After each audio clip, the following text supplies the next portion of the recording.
Income Tax Department, it appears, is collecting specific data through TCS, TDS to identify people who are evading taxes.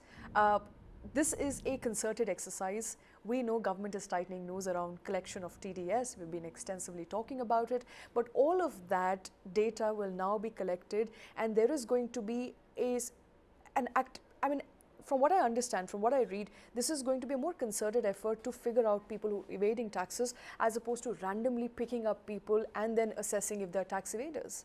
So, Shweta, this story actually appeared in the Times of India yes, today. Yes, it's important to mention that. I haven't really seen this in the wires, and no source really has confirmed this story to me yet.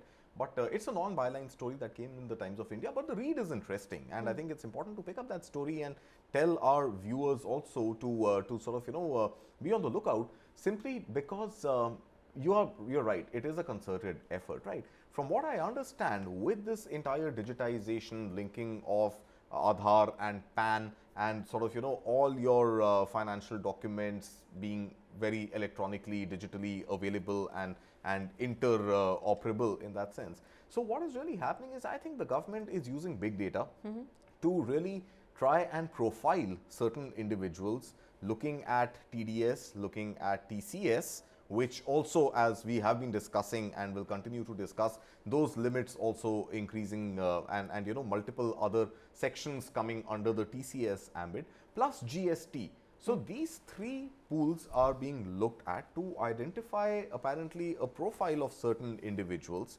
and then marrying that profile specifically with the income tax returns that they have filed on their individual incomes, and marrying these two to figure out what is the delta.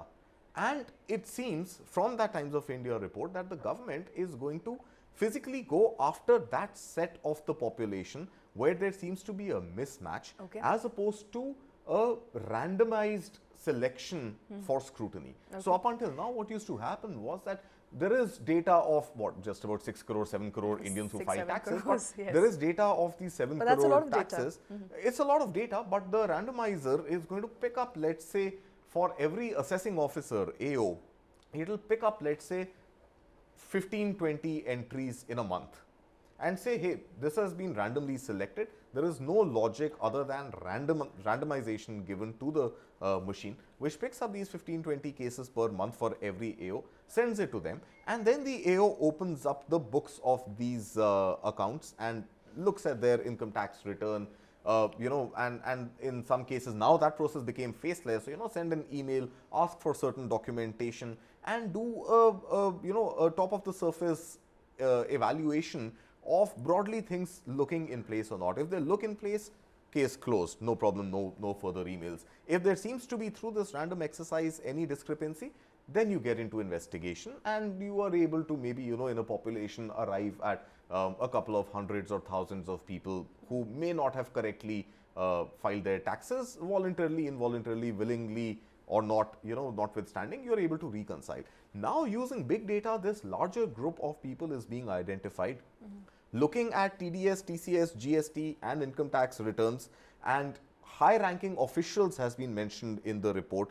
So, I think looking at their income versus looking at their spending and trying to arrive at discrepancies there. And in that case, the report says that it's not even going to be a faceless scrutiny, it is going to be a formal scrutiny.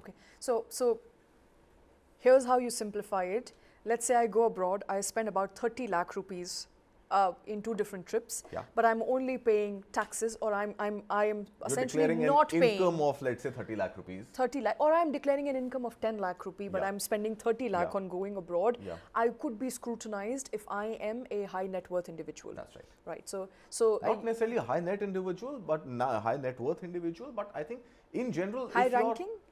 High ranking has been mentioned, but I think in general, if your TDS, TCS is match higher than the actual income that you are declaring, or the percentage of that income that should have been taxed suggests that your income is higher than is lower than what you are spending. Obviously, there is a mismatch. You have other sources of income for which you should be held accountable. For other sources of income that you've not declared, and you could be in scrutiny for that. Interesting development coming in from Income Tax Department.